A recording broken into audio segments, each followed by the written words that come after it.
सबक सुनने से मुताल्लिक तो अभी हमारे मुकर्रम मेहमान ने फरमाया कि सबक बहुत मजबूत और पुख्ता सुनना चाहिए। सबक नंबर 6 पे ये नंबर शुमार 6 नंबर पे सबकन पारा सुनने का तरीका लिखा हुआ है। तो इसमें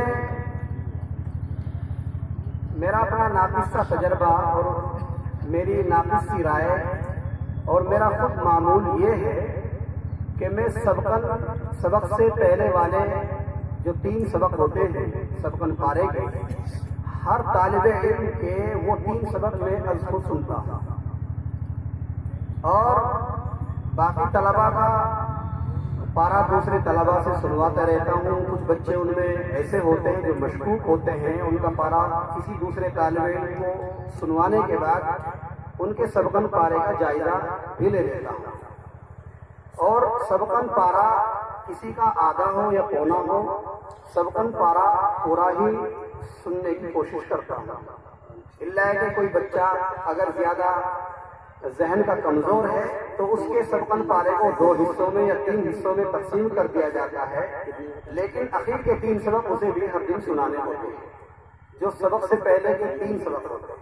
फिर इससे आगे जब ये पारा पूरा हो जाता है तो पारा पूरा हो जाने के बाद उस पारे को 1 दिन में 2 दिन में उसे पुख्ता याद करा दिया जाता है। पुख्ता याद कराने के बाद अब मिसाल के तौर पर एक बच्चे का 10वां पारा पूरा हुआ है तो इस 10वें पारे को याद कराने के बाद इस पारे को इशा की नमाज के बाद आधा आधा करके या हर दिन पूरा पारा नफलों में पढ़वाता है। और अगले पारे में फिर बाज़ाब्ता सबक शुरू हो जाता है। फिर वो सबकन पारा और सबक वो इसका चलता रहता है और जब तक हमारा 11वां पारा पूरा होगा, वो पारा जब तक जैसा हमने जिस कैफियत का और जिस हालत का अब बना करके छोड़ा है,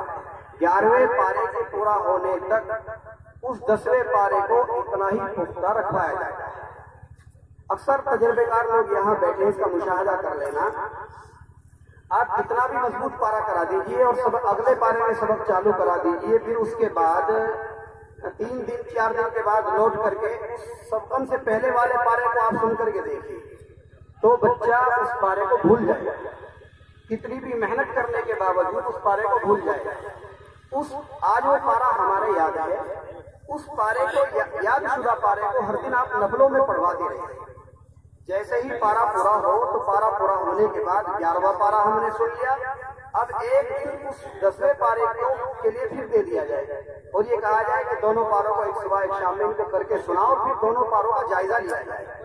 और दोनों पारों का जायजा लेकर के फिर 12वें पारे में सबक चालू कर दिया जाए और 11वें पारे को इशा की नमाज के बाद नफलों में शुरू कर दिया जाए और 10वें पारे को जो पारों का जखीरा हमारा चल रहा है 1 से लेकर के 10 तक के जो पारे हमारे हुए हैं, जिनको हम एक पारा शाम की तरतीब में आप की शक्ल में सुन रहे हैं, उसमें डाल दिया जाए, तब भी ये पारा हमारा ऐसे याद होगा। दौर में जब नंबर आएगा 10 दिन के बाद 12 दिन के बाद 10वें पारे का, तो ये पारा तब भी बड़ी मेहनत से याद करने से याद होगा।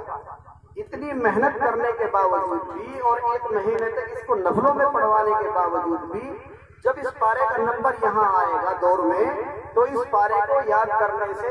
तब तालिब इल्म के वो पारा बड़ी मेहनत के साथ याद कराने से याद होगा। नहीं तो इसका तजर्बा करके देख लेना, अक्सर जो सबक के करीब के और सबकन पारे से करीब के जो पारे होते हैं वो तालिब इल्म के कमजोर होते हैं। और सवाल ये कि एक बच्चा हमारे पास बिल्कुल अलिफ लाम मीम से हम जिसका हिफ्ज़ शुरू करा रहे हैं और ये तरतीब हमने उसके अलिफ लाम मीम से शुरू की और होते होते इस तरीके से उसके 10 पारे 15 पारे हो गए, तो मैं समझता हूँ कि तालिब इल्म के पारे कमजोर नहीं हो सकते। इस तजर्बे की रोशनी में मैं अल्हम्दुलिल्लाह कामयाब हूँ अपने एतबार से। और 15 पारे तक के जितने तलबा हैं जो आला दर्जे के ज़हीन हैं या मुतवस्सित दर्जे के जो तलबा हैं, उन बच्चों की सलाहियत मैं अपने यहाँ ऐसी रखता हूँ कि 15 पारे वाले तालिब इल्म को आप किसी को भी पकड़ करके और उसका कहीं से भी किसी वक्त सुनना शुरू कर दीजिए, वो अपने 15 पारे एक महफिल के रखता है। इससे आगे 15 पारों के बाद पारों का वजन ज्यादा हो जाता है, उसके बाद दौर का नंबर चलता रहता है। फिर उसके बाद की तरतीब हमारी ये रहती है, एक दूसरी तरतीब کہ ہم بار سے لے کر کے ہفتے کے روز سے لے کر کے اور خود تک کے روز تک کے جو پارے ہوتے ہیں آموز بگی کے، کسی کے 3 پارے نکلتے ہیں آدھا آدھا کر کے، کسی کے 5 نکل جاتے ہیں ایک ایک کر کے، جیسے بچے کی صلاحیت ہوتی ہے۔ تو جمعرات کے دن ہم پارا نہیں سنتے، جمعرات کے دن ان ایک ہفتے کے پاروں کی جانچ کرتے ہیں، اور اس کا ایک معیار ہے کہ 5 پاروں کی جانچ اگر ہوگی تو اس میں ایک سوال اگر غلط آئے گا تو رپورٹ بنتی ہے، باقاعدہ اس کا ایک کتابچہ ہے، کاپی چھپی ہوئی ہے مدرسے کی، اس کے اندر وہ رپورٹ ہم درج کرتے ہیں، کیفیت خانہ اس میں بنا ہوا ہے، کمزور یا درست۔ اگر 2 سوال اس کے 5 پاروں میں کمزور آئے ہیں تو کمزور،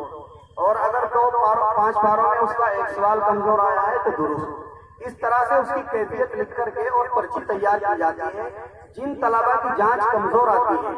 تو ان طلباء کو عصر کی نماز کے بعد مغرب تک کا وقت ان کا موقوف رکھا جاتا ہے، ان کو ذہنی سزا دی جاتی ہے کہ بیٹھ کر کے وہ عصر کے بعد اس پارے کو یاد کریں۔ جو پارے ہم نے اگلے 5 پاروں کے ساتھ ان 5 پاروں کی پھر اگلے ہفتے جانچ کرتے ہیں، پچھلے ان 5 پاروں کی جانچ پھر اگلے 5 پاروں کے ساتھ کرتے ہیں اگلے جمعرات میں۔ ایسے طلباء کی جن کی جانچ کمزور آئی ہے، جن کی نہیں آئی ہے تو وہ اگلے 5 کی جانچ کرائے گا۔ تو اس طرح کے کرنے سے ہم الحمدللہ بچے اپنے بچوں کے پڑھانے میں کامیاب ہیں۔ اگر کسی کو یہ ہمارا